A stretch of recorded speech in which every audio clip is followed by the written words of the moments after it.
Olá pessoal, estamos aqui de novo com mais um vídeo sobre dicas de saúde vocal.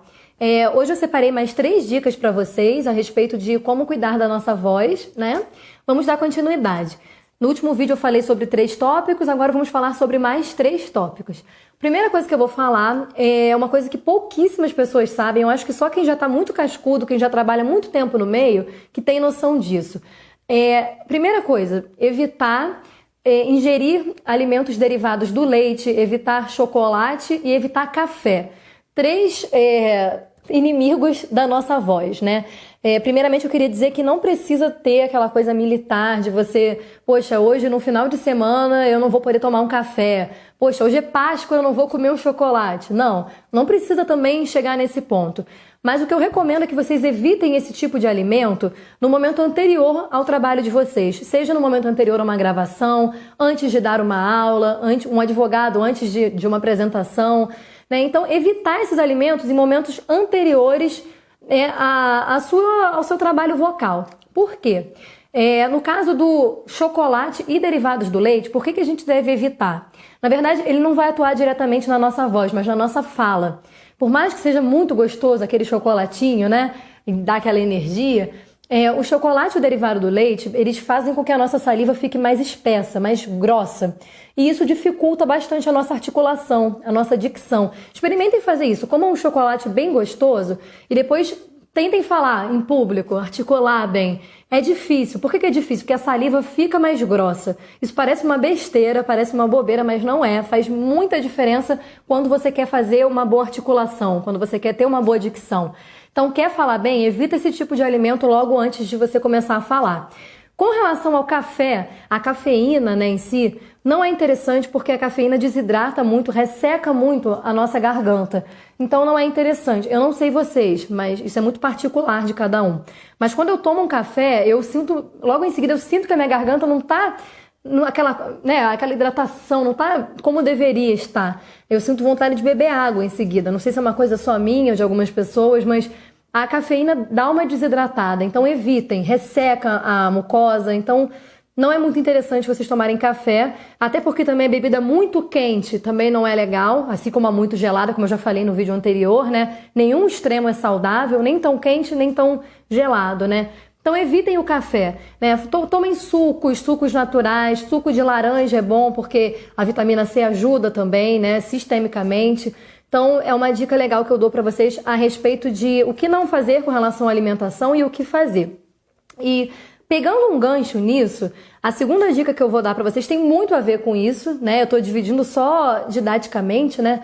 Mas é falando a respeito da importância da alimentação em geral. Por quê? Uma alimentação rica em conservantes, frituras, uma alimentação que não é saudável, né? Eu não sou nutricionista, estou falando só enquanto leiga nessa área, né? Não é saudável porque pode favorecer uma série de problemas no nosso estômago e problema no estômago atrapalha a voz diretamente, tá? As pessoas não têm muita ideia disso às vezes, né? Mas eu tô com uma azia, uma queimação no estômago, um refluxo, mas isso não tem nada a ver com a minha voz. O que tem a ver, né, uma coisa com a outra? Tem muito a ver, porque um refluxo, por exemplo, um refluxo propiciado por uma alimentação ruim, né, aquela azia, aquela queimação no estômago. O que é um refluxo, né, para quem não sabe? A gente tem o alimento que desce pelo esôfago e vai para o estômago, certo? Só que no refluxo, o alimento, ao invés de seguir o percurso, o alimento volta para o esôfago. O alimento que está no estômago, ele volta para o esôfago, da onde ele veio. E o que acontece? O esôfago ele não é preparado para receber essa acidez do estômago. Então, o alimento que está lá no estômago, o estômago é preparado para isso, para a acidez que está lá sendo digerido. Mas se você volta com esse líquido extremamente ácido para o esôfago, isso machuca totalmente a parede do esôfago e o líquido pode vir a banhar a região da laringe e das cordas vocais, porque é tudo muito interligado, é tudo muito próximo, anatomicamente falando. Então, pode respingar sim na região das cordas vocais, um refluxo, né? Pode respingar nas cartilagens, na laringe. Isso acontece muito, né? Muitos médicos na área gástrica, né, indicam pacientes para os fonoaudiólogos por isso. E muitas pessoas não sabem disso, né? Não sabem essa ligação.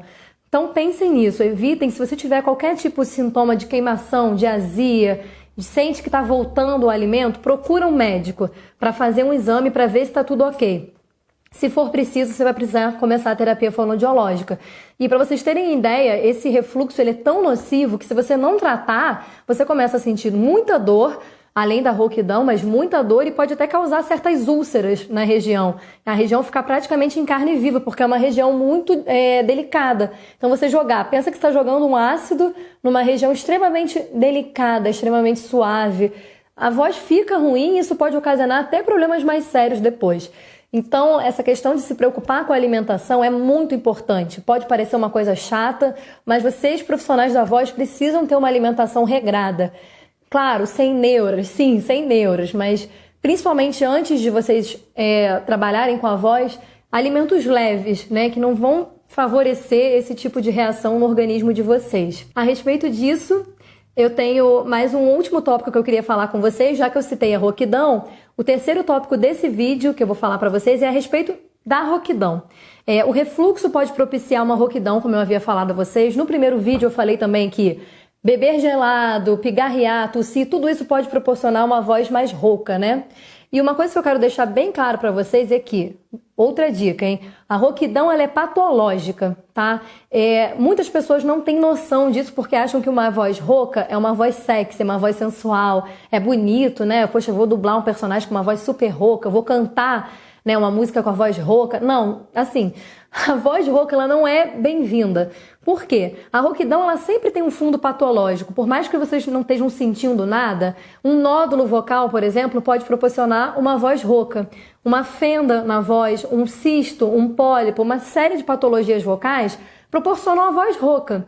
Então, o que acontece? Você, às vezes, tem essa voz e acha que tá tudo ok, mas não. Se você já tem a voz rouca desde criança, ou se você está rouco por mais de uma semana e a sua voz não voltou ao normal, procure um médico otorrino para fazer uns exames e ver se suas cordas vocais estão saudáveis, tá? Porque a rouquidão não é uma coisa que deve ser vista como algo bonito. Eu já recebi muitos pacientes me perguntando a respeito da... Poxa, eu quero deixar minha voz rouca, como é que eu faço? Não, não faça, eu não vou te ajudar a deixar a voz rouca porque não é saudável. Tá? Agora, se vocês para um personagem específico tiverem que fazer uma voz mais rouca, mais soprosa, isso tem que ser feito com cuidado, com preparo, com um bom aquecimento vocal, um bom desaquecimento vocal. Tem que ter todo um preparo para que você não lesione as suas cordas vocais. Tá? Pensem nisso, rouquidão nunca é sinônimo de uma voz saudável, de uma voz bonita. Ok? Principalmente vocês que sempre foram roucos. Se você sempre teve a voz rouca, mais do que nunca procure um otorrino, um médico e uma fonoaudióloga para investigar o motivo dessa rouquidão, tá bom? Então, nesse vídeo é isso. Fiquem ligados para as próximas dicas que vão vir no próximo vídeo sobre saúde vocal. Obrigada!